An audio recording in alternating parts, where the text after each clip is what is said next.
2, 3, 4. Testing 1, 2, 3, 4.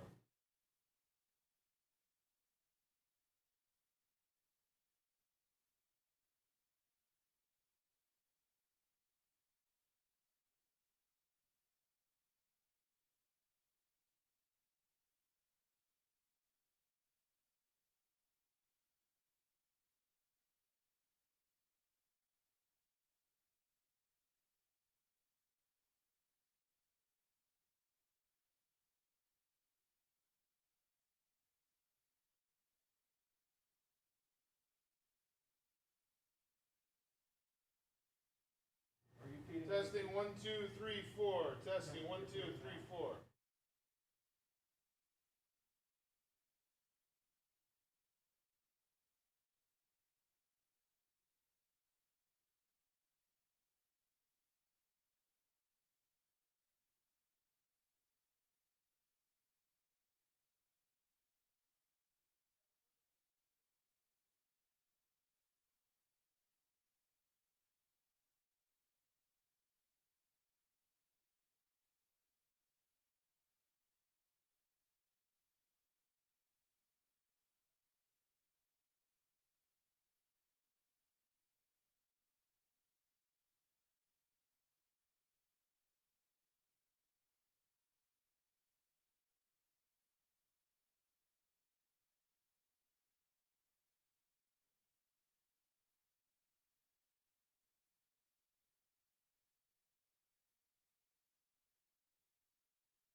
calendar invite.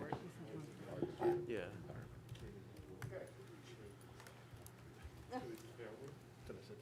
Okay, we're ready.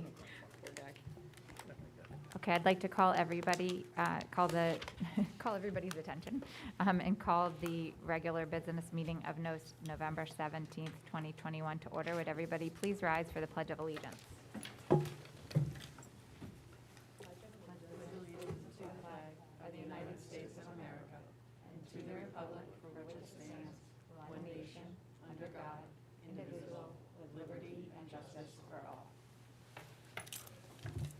Thank you. Our next item is 2.4, reiteration of the executive session motions.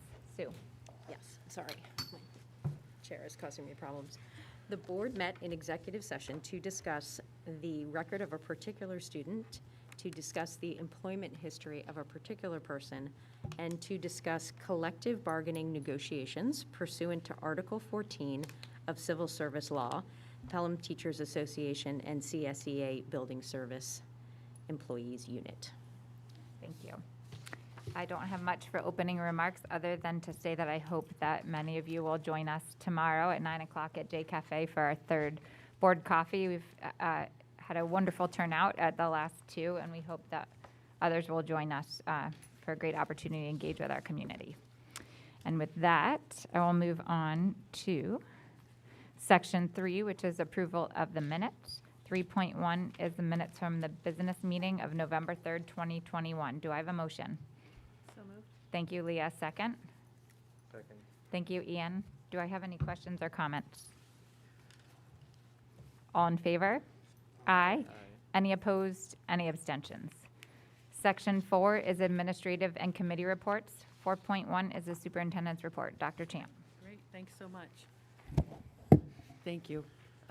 And I guess I'll start, with the big news of the night, which was, I announced earlier to the community and to the staff, just that unfortunately, my husband's experiencing some health issues and does need to go in for surgery for a tumor near his brain. So I will be on tonight's agenda, a number of items related to that absence, leave of absence, as well as appointment for me beginning December 1st.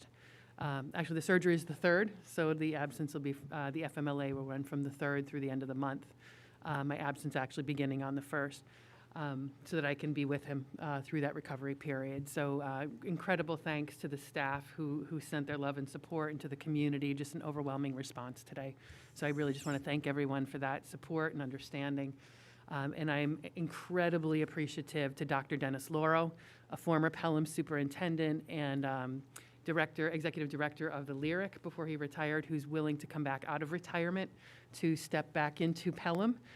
He said to me when I called him, he immediately said yes. He said, Cheryl, for you and for Pelham, I will do this, no problem.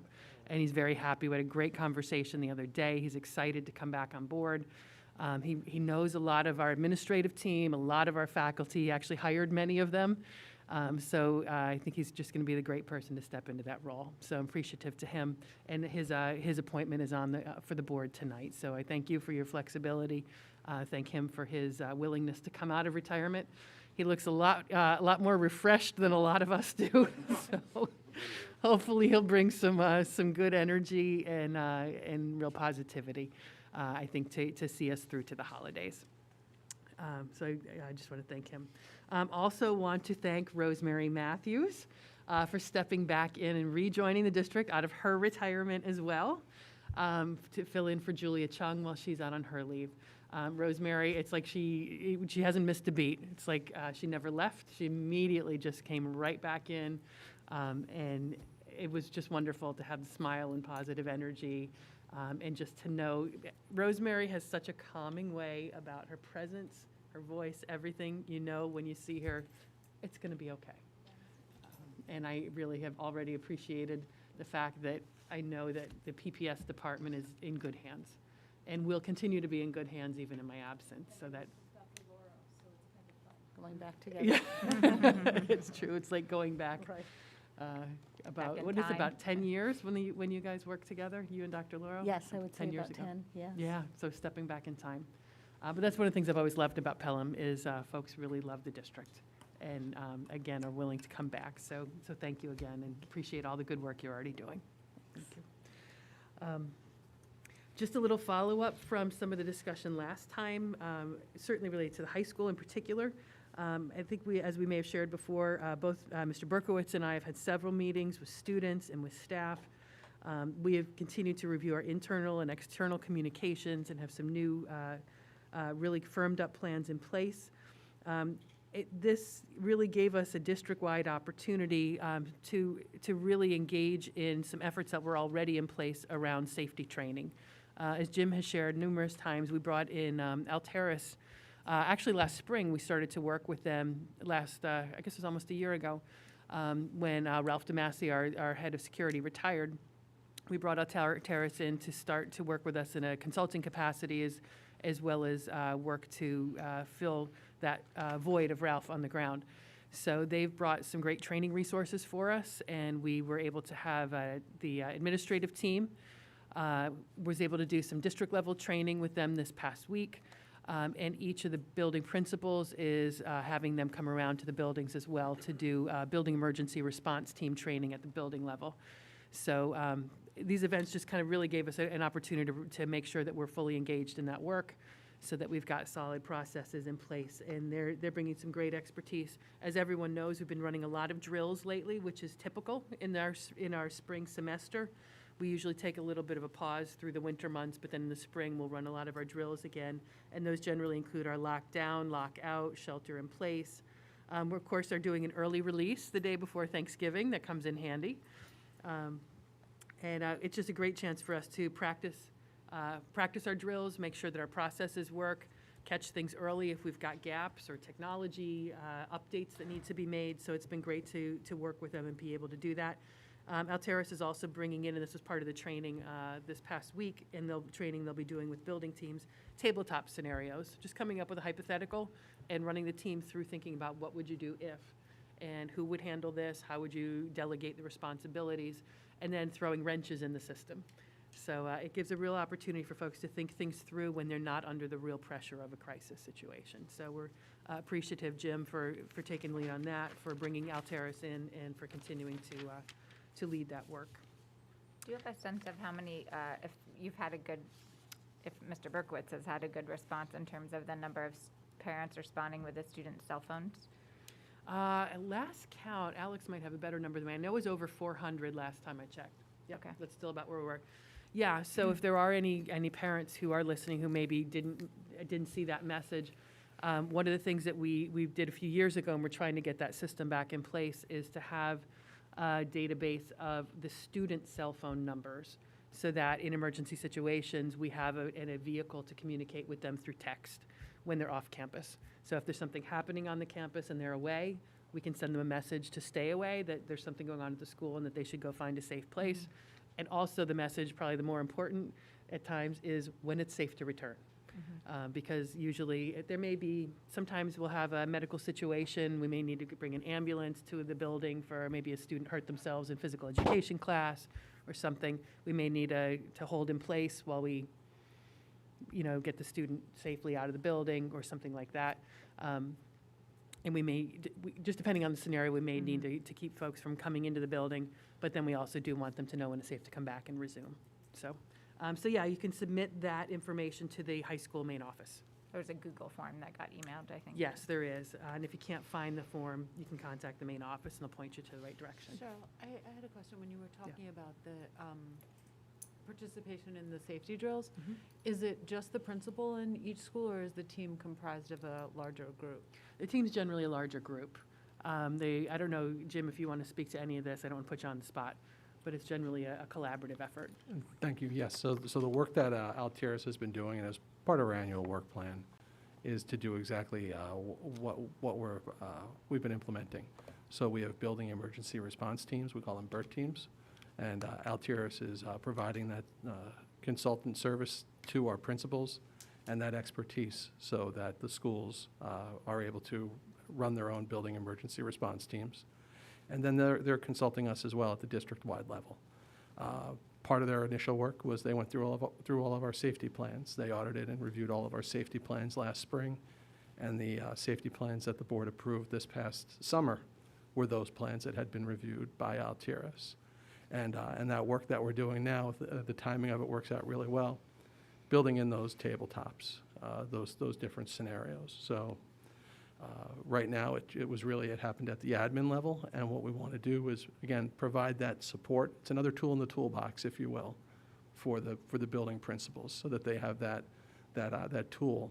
So if anything, if they need it, they have it, and they feel empowered and they're aware of what they have. Thanks. Yeah, and I would say very often, a BERT team might be made up of the principal. At the elementary level, it might be the principal, psychologist, school nurse, custodian, greeter, the principal's assistant, and maybe like a teacher in charge. You'd have a variety of people that would have different responsibilities that you could then delegate out to handle, whether it's communications, logistics, operations, securing, et cetera. We also, since we have district-wide administrators, we also would often could pull them into, to help with a different building. At the secondary level, obviously, you've got a bigger administrative team and clinical support team, so you would have different members of that involved. And those people are all practicing? That's exactly the purpose of those BERT meetings. Thank you. Yes, the purpose of that BERT team is to get going at the building level. And then Altiris ideally wants to meet with all the faculty during their faculty meetings and scheduling that time with their principals. So that, again, it's striking that proper balance, because there's a lot of work that needs to get done during those faculty meetings, but the safety work is important too. Thank you. Great, thanks. Okay, just a few more items.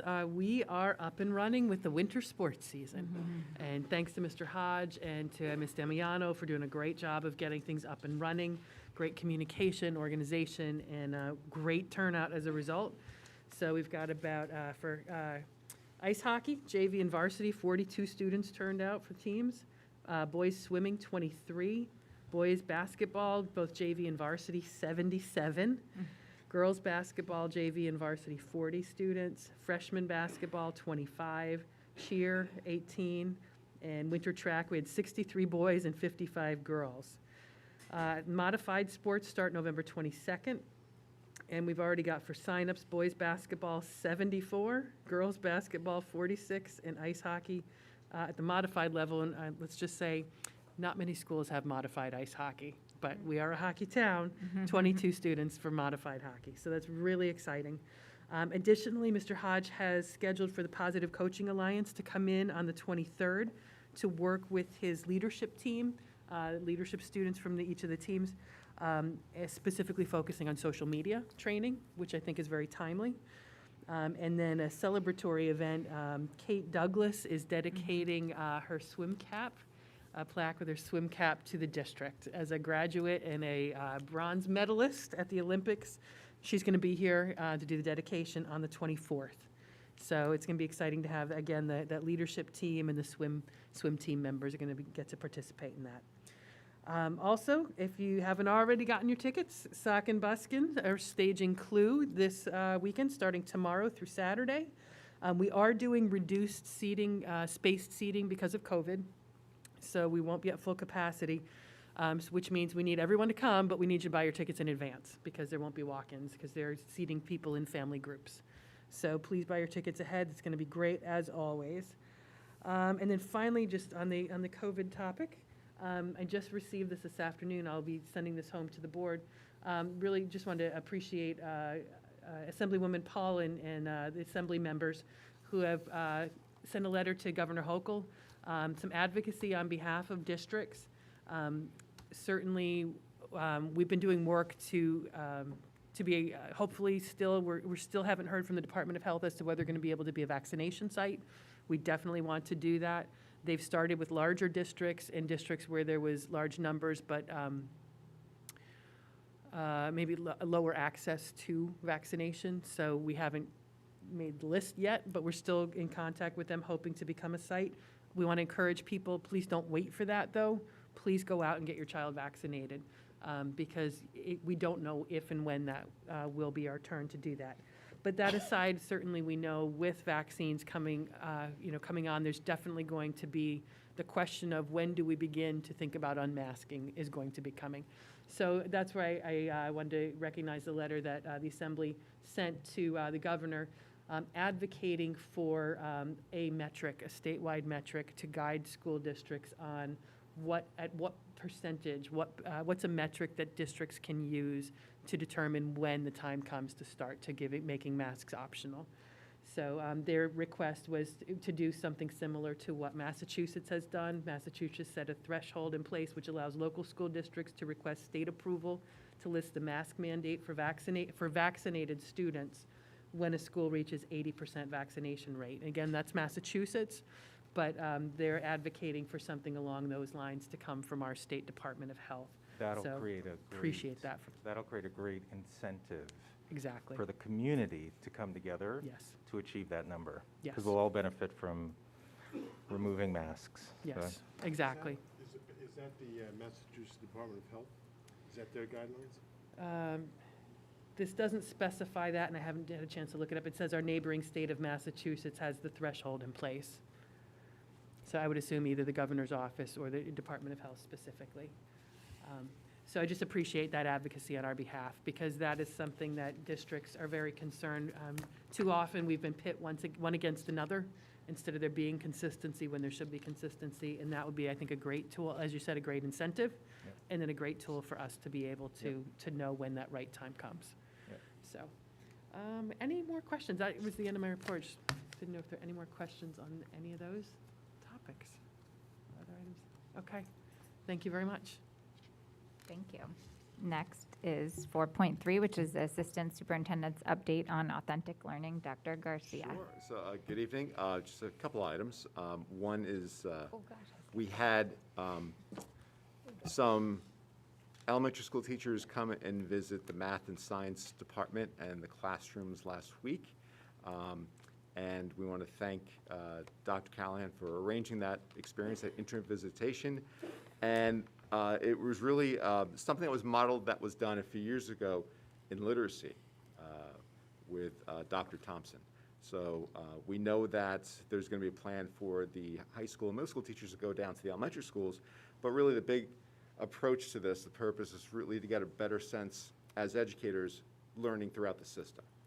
And there are some takeaways, but again, the focus is on student-centered learning. About 9 teachers came up to visit us, and they went to a variety of classrooms, and we hope to now schedule the next iteration of that, which would be the visit down to the elementary schools.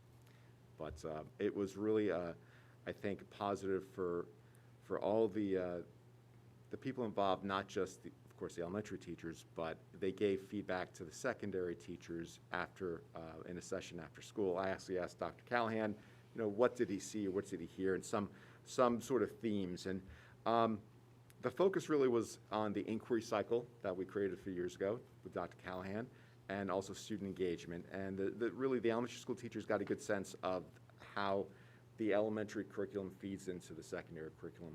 And that transition between 5th grade and 6th grade, to see that connection and see what that looks like.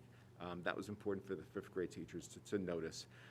Also, really the focus on, they noticed the focus on the engineering standards, which are new in New York State in the curriculum, and the emphasis that they noticed that was really woven throughout the middle school and the high school curriculum in science especially. That was kind of an eye-opening aspect for them. So we're looking forward to seeing now the reverse when we get down there. Hopefully we'll probably do that after Thanksgiving or maybe in December. Another item which I wanted to share, which is important, is that we use the online application system, or also known as OLAS, that is run through Northern Westchester BOCES. Well, we were surprised a couple weekends, well, it was really last weekend, that we couldn't get on, and we didn't know what was going on. This was when we were looking at it at home. My wife asked me a question, hey, can you get on OLAS? I'm like, I don't think so. So I looked on it. And we thought it was maybe a brownout in the district. It took a few days, but we didn't really know what was happening. Apparently, we got word a couple of days ago that the entire Northern Westchester BOCES computer system was hacked. That impacted OLAS as well. The thing which is a concern to us and this is any educator or anyone who applies for jobs, you have personal data. So we got a notification from Northern Westchester BOCES through the RIC that their findings to date is that there are no indications that any student, staff, or OLAS data has been compromised. Okay, so we'll monitor that. We'll see. I shared that information with the administrators, but also the teachers in the district because it's important for them to know. I mean, my information's on there. Most people's information is on there. So we're going to monitor what happens with that. But also, we need to think about what this means for our process for posting and hiring as well, because over the past 20 years, people have sort of moved away from New York Times postings where you would look every Sunday in the Week in Review and you would see the school district and send a paper to the school district. That kind of went to the wayside when OLAS came about, and now everyone says apply through OLAS. So we just need to explore that a little bit more and really understand it. Literally hot off the press, this is the notification. I am concerned, though, because it took them about a week to let us know, right? And it's just something I wanted to share with the school board, because that is our main line for applications. We may want to consider other alternatives in the future, which I know some districts have explored as well, that may bypass an OLAS. So just something we should consider. And lastly, this afternoon in Hutchinson School, John Sabalos and Alicia Dalmastro led a learning session on flexible classrooms and furniture. And what is important for us is at the next board meeting, we have a work session in Hutchinson about that very topic. So there's a book that we're using called The Space that we're hoping to get copies for all the board members as well. And you can, so we can learn a little bit more about how the physical environment, and we're experiencing that right here, could have an influence on the actual learning experience for children. We're very excited to kind of share that. We're going to have an interactive experience with the board members in December, and we're excited to kind of have that come to fruition. Again, you know, Hutchinson School is that, I think, that experiment pretty much, right? It is that environment where every classroom has that type of furniture. Pockets of our classrooms in the other schools do as well. Every library now in the district has similar furniture. And we're going to share our experience so far with you then. Thank you. Steve, where will we be meeting in Hutchinson? I don't know yet. Okay. I think we just have to work through those logistics. Yep. Maybe the cafeteria. I'd actually like maybe. That's what I'm hoping. Yeah, the but I know cafeteria. there's still some finish work to be done there.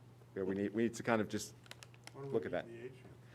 Well, that was another thought as well, the atrium. To be honest with you, one portion, the start of the work session will be, I think, more of a, I don't want to put you on a scavenger hunt, but it's something we'd work with the teachers to kind of look at the classrooms, to go into the classrooms and see how they're arranged, right? And I think that could be a good icebreaker in terms of, you know, what we're talking about or thinking about. But eventually, we will end up in one of those locations. Great, thank you. Sure. It's exciting. And there may be a book, you said? Yes, there will be a book. Just have to. My ears perked up when I heard That's that. the same And we're going to add to your gift Homework. package then. Is that the same one you showed? Happy me? holidays. Space? I may have shown you. With the movie. Yeah, you Yeah. did. I think it's the same one. A couple years ago. Yes. Very good. Steve, you're all set? Yes, I am. Okay. Thank you so much. No, very good. Just one, Okay, yeah, go ahead.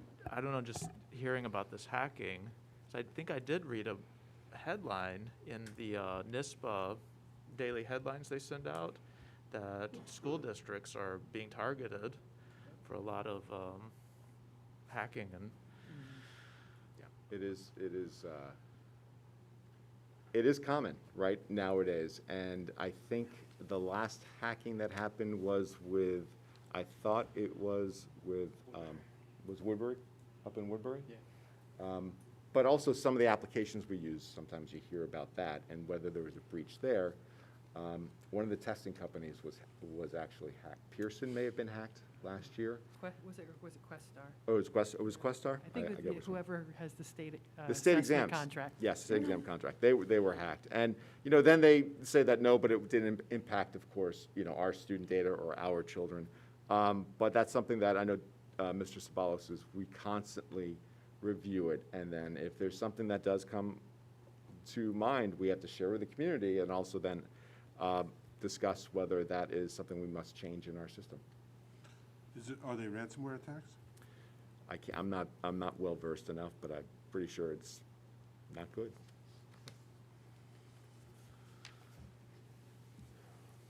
Very good. I realized my right arm over here reminded me that I skipped over 4.2, so Pauline, back to 4.2, which is the Board of Education Committee reports. We did have a Community Outreach and Advocacy Committee meeting. Were there other committees to report on?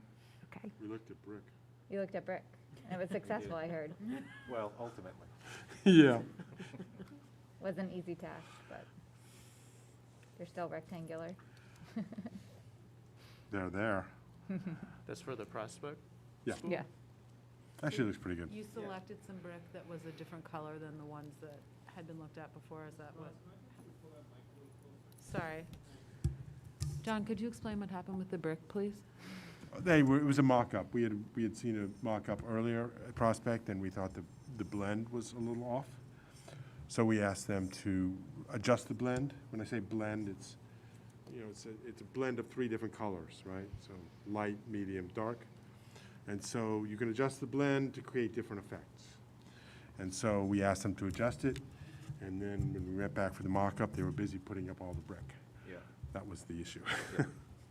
But fortunately, it looked good, so So you're trying to get something that goes looked nicely with as the close as existing. possible to the existing. I mean, you can't match a 100-year-old brick that was manufactured in a completely different way, right?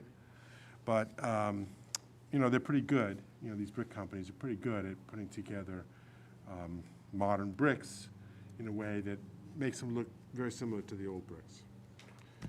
You can tell when you're up close. When you get back, it's much harder. So ultimately, you were happy.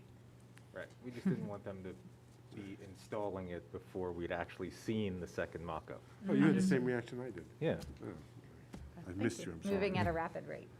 yeah, but it looks good. So last Friday, we had our first Community Outreach and Advocacy Committee meeting, which I thought went very well. It's a great opportunity. I feel like the committee is often, they serve as like tentacles in the community. We're very intentional in ensuring that it's as representative of the whole district in terms of parents of different school buildings represented in that committee. And so it was a great chance to talk about what the flow of the year looks like with that committee, what the advocacy calendar will look like, and then also a nice brainstorming session, I thought, just in terms of how to further achieve our goal as a district and as a board of connecting in person with the community, and some great suggestions around how to even further highlight some of the things that we're already doing. Like, for instance, I hope we have a really good turnout at our work session, because there was some common understanding that, or misunderstanding of what a work session was. So I'm hoping that we can advertise that even further with a little bit more of a headline about what to expect, and hopefully we'll get a great turnout, because there was a lot of interest in what this type of meeting looks like. So more on all of this, but it was a great first meeting, so. What was the perception of what a work session? I think they're just, what is a work session? And there's some pretty involved people, but, hadn't attended those kind of meetings. In fairness, we haven't had them for the last year. It's been since the fall of 2019, so there was some of that and a lot of new families in town. But we were referencing some of the work that we do in a work session and how it's caught the attention of other school districts, and yet they kind of wanted to know more about what a work session was. So it reminded us that sometimes we're doing the work and you have to step outside of our viewfinder and see the way other people are seeing things. And so we'll be thinking in those terms. Very good. Okay, so the next is item 4.4, which is Assistant Superintendent's Update on the Whole Child. Okay, I can tell you, I'm very fortunate to have Dr. Rivero working with me, and also Greg Lau, the supervisors for PPS. And while I'll only be here for a short time, I think one of the most important things for me is to make sure I'm up to speed for the students that do need mental health support, because those undoubtedly will be the phone calls I will get. And it's very difficult at the time to turn to the employee and say, to give me the background. So I'm meeting with them, we're going over student cases, just so I have a sense and understand what the supports that the student needs, and also I'm going to start working with the psychologists in each building, and the principals have already been sharing some information, so that hopefully I can be productive in supporting the staff and supporting the families. If the family wants to make a telephone call and have a conversation, I have a sense of the issue. Because before I left, that was most important to me, and I think particularly with the pandemic, I think that I can only imagine what's happening with some of the young students. So that will be my goal. And also the Wellness Committee will meet on December 9th. Leah, of course, you didn't know that yet, but that date was set by Ms. Chung, and we'll go over the policy, the wellness policy, and continue your work that you were doing, and then Julia will carry it on as she comes back. Looking forward. Thank you. We're grateful you're here. Yes, I Stepping right really back am happy into to be things. here, It's just like old times. just like I old know, times. it's a little bit of a pinch me moment, like, wait, what's she Except doing I back wanted here? It's so Jim's natural seat. to have you here. That was my seat, Jim. I feel comfortable. Yeah. We had to move your office too, so. I heard, and I found out when I got We there. wanted to put it behind plexiglass after you left, but we had to change it into glass. And I have to mention Lois and Sally. They are just outstanding, our office workers as well. Yes. So thank you. Thanks. 4.5, Assistant Superintendent's Update on Finance and Facilities, Mr. Ricky. Hi, good evening. Straight and, from jury duty. Thank you, yes.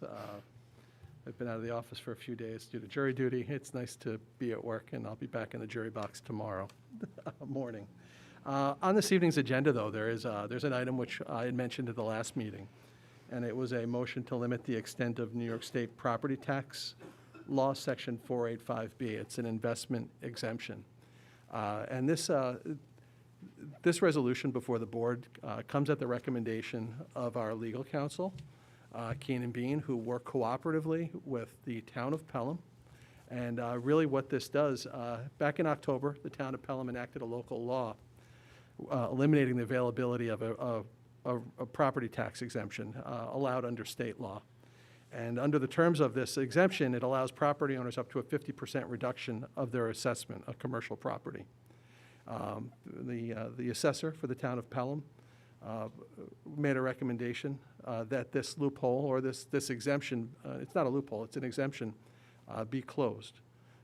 And if this doesn't prohibit commercial property owners from accessing other incentives, but what it does do is it closes this opportunity, because if this opportunity is taken advantage of, the residential homeowner inevitably needs to pick up the amount reduced as part of that exemption.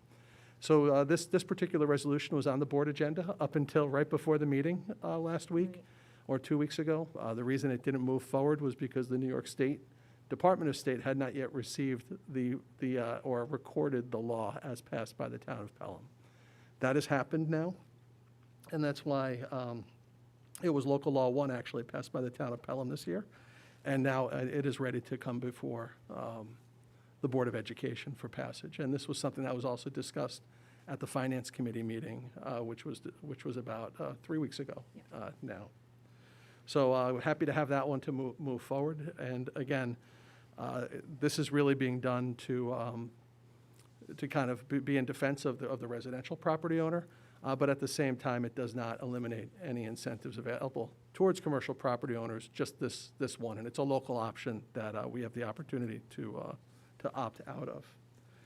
Also included in this evening's report, we have our usual treasurer's report, and we have our annual long-range plan for this year and the next 4 succeeding years. It's just an important tool that we use every year to update our long-range plan. It's a tool so that you can use decisions to help to support the district's efforts to protect, preserve, and enhance the integrity of our instructional program for our students. And maintain the district's assets and infrastructure.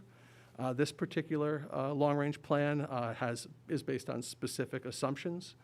Some of them growth assumptions based on the CPI, property tax growth, or our growth assumptions, assumptions for collective bargaining, settled agreements. So all of those assumptions may not be seen in this long-range plan, but they are all available to the board, especially the ones that are part, obviously, of of collective bargaining. And again, this was something that was shared. These assumptions were shared with the Board of Education as part of the Finance Committee meeting, and certainly some assumptions as part of collective bargaining discussions. And this long-range plan is posted on the district's website every year, so we're happy to do that. Jim, just a point of further clarification, we'll go through this and other materials as part of the budget process as well. Absolutely, Right. yes.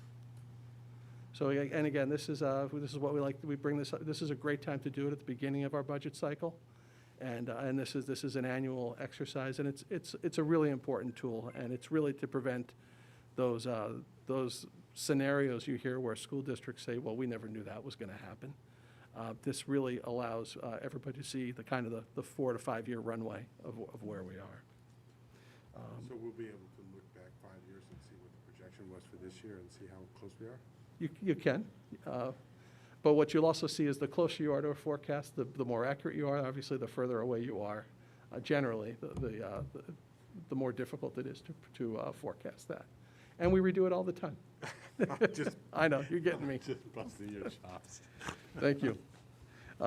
Our capital project work is moving along very nicely.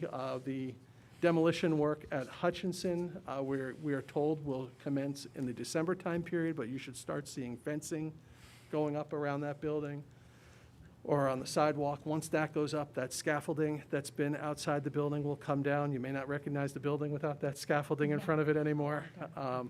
And again, they're moving forward, and they'll take down that building in pretty. What's the date of the? Yeah, there'll be no explosions. Sorry. That was 2 years ago. So we're excited to move on to this next step. Also, we're moving along with the site work. Exciting times for the kindergartners. Their playground is completed, their safety surface is in, and they can enjoy the use of that playground, which is really terrific. And then for the older kids, there'll be a playground basically where the existing school is. It'll be on the back of that property there. So we have the place set, we just need the space now. And we're excited to have that move forward too. Sorry, Jim, so when you said, I mean, I think we've noticed that some things have happened already. Yes. On the demolition of the building, so you think it will be completed by the end of December, or? Probably into the January Into January, timeframe. okay. Thank you. All right. During the day, there could be some lane closures, and this is a coordination effort that the demolition contractor will work with the police department, fire department, and Westchester County, because I believe Lincoln is a county road. Yeah. So it all requires that coordination. And why not throw in construction of a bridge while we're there, too?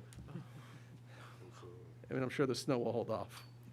I remember that, trying to visualize the corner when the whole space comes down, and there was description of a pocket park on that corner. Is that still the plan?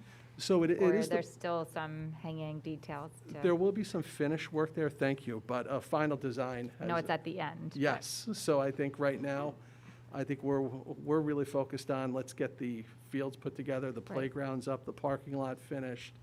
And then I think at that time, we can really take a closer look at what that corner would look like What it for the looks like community and too. what to vision. So I there's still nothing, can't envision that without the building there, like, Right. it just there's need nothing to in the see it. contract now to build the park, right? No, and I think park is a generous term for what was envisioned. I Public think open space? Probably, a big corner of big. I think yeah. that was value engineered It was. I out. think there was some of that, Yeah. so, But and there again, have we been know a lot of. conversations with Pelham Preservation, and they're still Yes. interested in talking with us Right. about potentially fundraising. If we have budget dollars left over, we can talk about that as well, too. So And- all and kind we're of, we've being left care- it TBD with Pelham Preservation at this point. It'll be a lot easier once you can actually see what it's going to be. I It's very agree. hard to visualize now.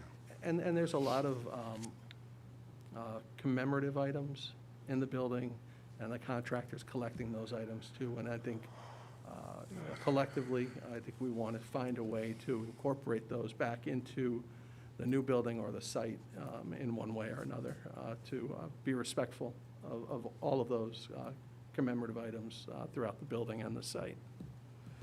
As Mr. Bryce mentioned, and Oh, Mr. When, is there a time frame when the playground might be open, or? There is not. I think most of this work is going to happen during the year, so if I were to ask, if you already provide a definite date, I would say you're looking at the beginning of the September 22 school year. Doesn't mean it won't be, there couldn't be something there in the late part of the school year, but it really all depends on weather and timing. And fortunately, the students are still using Julianne's playground every day as well. So it's nice to have that as that. But aren't the fields supposed to be installed next summer? They'll start with the field work, yes, once the building is down and part of that finish work. So, yeah, we're expecting it all to be completed before the school opens up in September of '22. Okay. Exciting. And the kindergartners are going to start using the kindergarten playground. Yeah, that's my understanding. It's completed, and we've got the fencing. I think it's going up on Friday, the fencing on the front of the building right there, just to make sure people Yeah, aren't that's close to accessing the the building. site during the day. Yeah, I remember when we visited, Yeah. they had their own door. Yes. right, to the kindergarten playground. It really turned out very nice. If you have an opportunity to take a look at it, I mean, you'll be there at the next meeting. It really looks terrific. So and I know the staff of those students are very excited for them too, which is great. We had a nice meeting at Prospect Hill to look at brick. This was our second time to look at it, and as Mr. Bryce said, we had asked the contractor to build a mock-up in place and to hold. The general contractor's subcontractor was very anxious and decided to double down his efforts and add another crew before the Board of Ed had an opportunity to look at it. Obviously, they were informed that this was all at their risk. They lucked out, if you will, because I think we found, and the board found, that mix is acceptable, and it was what you had envisioned. And the contractor sincerely expressed his apologies and disappointment in the way that process worked out as well. So we did share our thoughts and concerns. They were brought back to the vendor and the general contractor, and he did acknowledge that. So I think we were very fortunate in the outcome. He's And- very fortunate. Well, you're absolutely right. It was his expense if it didn't go well. So it's going up, though. I think it looks great. It's very nice, and Can't wait to see it's it. nice to see that part of the project move along as we're going through here. Is it precast on site? I don't know. We'll have to check. As I mentioned earlier, we're getting our budget numbers in place, so we've sent out budget instructions internally as a district, and we're also getting numbers. Our teachers' retirement system numbers are coming in, and really, that's kind of one of our larger numbers for benefits. And what we do is we pay a percentage to the state retirement plan, the teacher's retirement plan of certificated staff based on whatever number they give us. So for next year, they're sharing with us that the annual contribution rate could be between 10 and 10.5%. It is an increase year over year. They had a tremendous year as far as returns go, but they also recently completed an experience study. And an experience study is a look back on kind of how their assumptions are shaking out, going back and looking at how their assumptions are with mortality, rates of returns, how long people are collecting pensions, and alike, those items like that.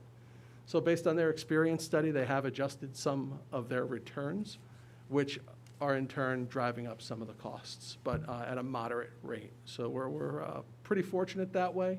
We don't expect to see the spikes that we saw 5 or 10 years ago when we shot up to the 18% range, but we will see a modest increase.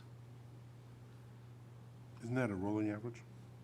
Yes, they work on a 5-year rolling average. Thank you. PA, I'm not sure. Yeah. It's interesting that the PA go off there.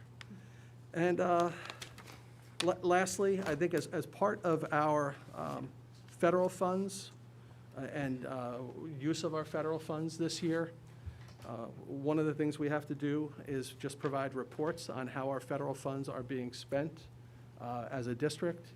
And just to kind of remind the board, there's 2 different buckets of those federal funds, the CRRSA funds, which were just under $256,000, and the ARPA funds, which were $575,000. Collectively, they were $831,000. So we had developed a budget on the spending of that $831,000. As of today, we find ourselves underspent on those items right now. Some of our summer and other programming remains unspent, and then some of our assumptions for staff, because we did hire some teachers, interventionists, came in under budget, and some of our substitutes have come in under budget. And again, that provides kind of a variance in the range of about $290,000 for this current year. So that's just an update on where we are with that. Certainly, we share that as a district, and as other concerns develop as a result, there are some spending rules with these dollars for recovery, learning recovery purposes, and these are available for that purpose. And these, both columns are able to be used for up to 3 years? They go to 22, some go to 22, and some Okay. go to 23. 23. So there are some different spending time constraints on those dollars.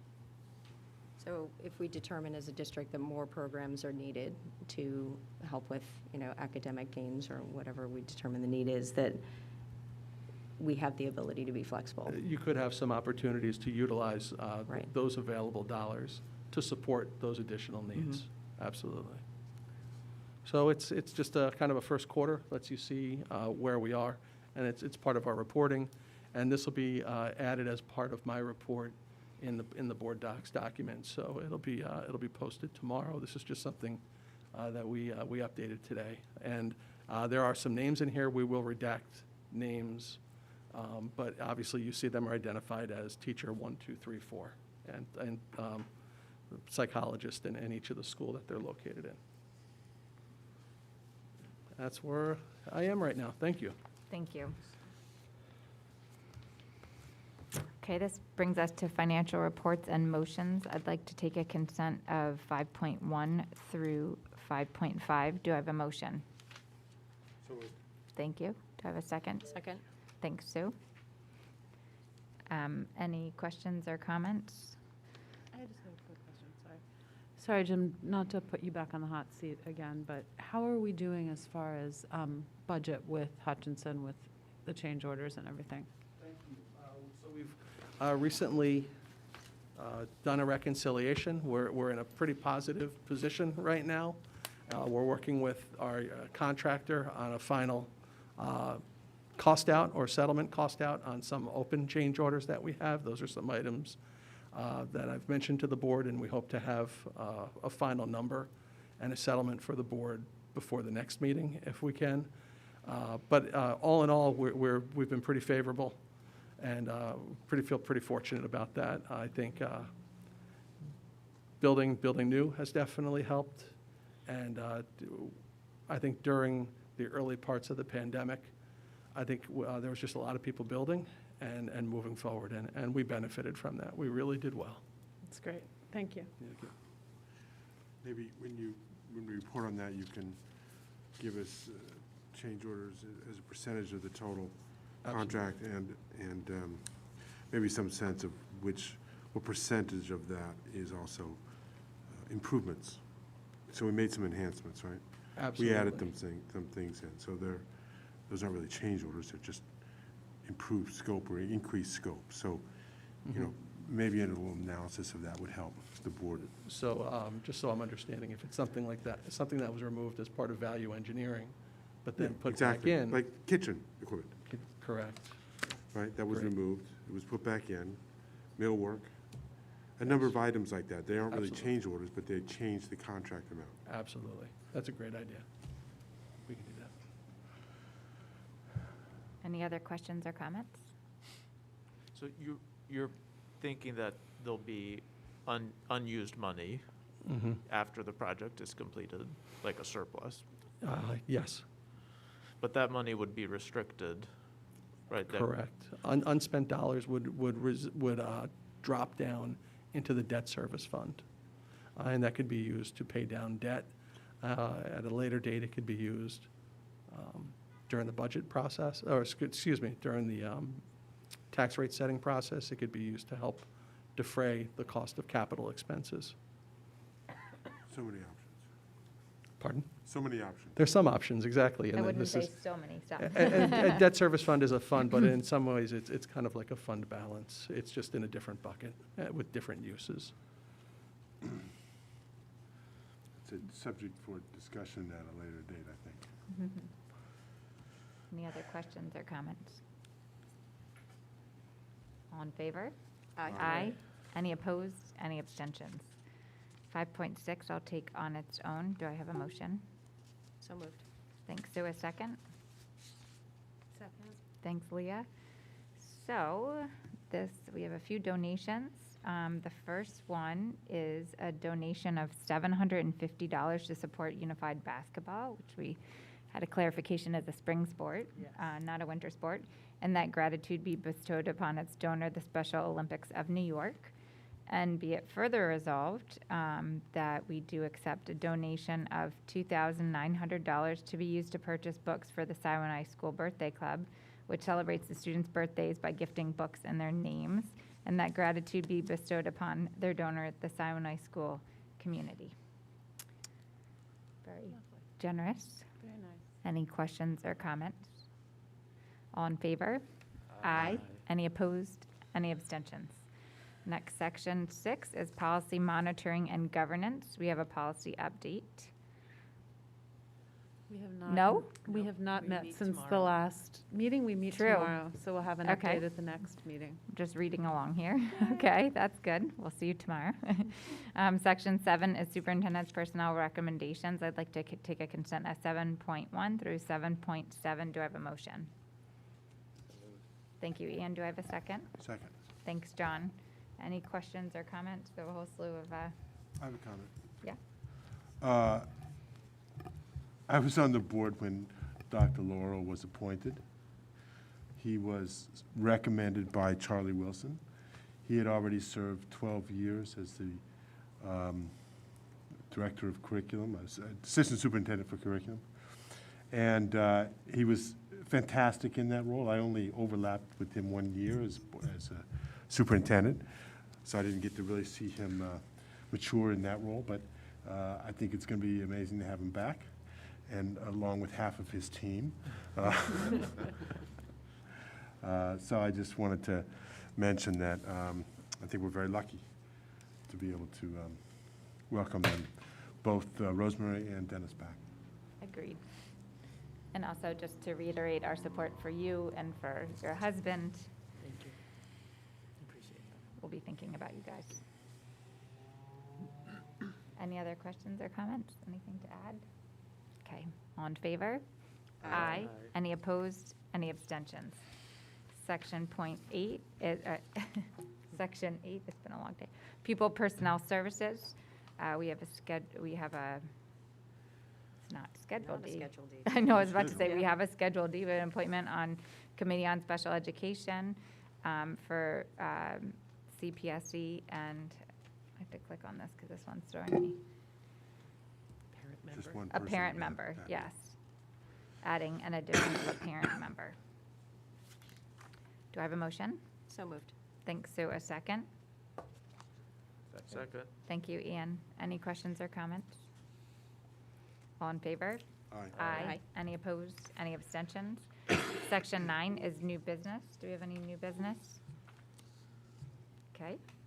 Section 10 is communications and comments from the public. Is anybody here for public comment or just to keep us company? Okay, so I'm just going to read one thing real quick that we read before public comment, and then we'll invite you to the microphone. We're about to convene into the public comment period of our meeting. We believe it's crucial for us to hear from our community members about their concerns and issues. The board is here to listen. The public comment period is not designed to be a discussion. Accordingly, the board may not respond to your concerns and questions tonight. This is because we take your concerns and questions seriously and want to have sufficient time to process and research issues if need be. We will, however, have the relevant staff member get back to you within a week's time. I also want to point out that under state and federal privacy laws, we are unable to entertain any comments or questions about school personnel or students. Please know, however, that we take personnel and student concerns very seriously. On these matters, we would ask you to go through the appropriate administrative channels, such as your school principal, our assistant superintendents, or Dr. Champ. We want our school board meetings to serve as an example to our students that members of our school board and members of our community can deal with controversial issues in a civil manner and demonstrate mutual respect for one another. In that spirit, we will insist that all members and speakers of the speakers and members of the audience address their comments to the board president directly, rather than the audience. Finally, I want to remind everybody that the board and administration is reachable by email at our email address, which is boe@pelhamschools.org. The board will now entertain public comment. Please remember to state your name, Pelham mailing address, and to keep your comments brief to allow sufficient time for other members of the public to speak if they wish.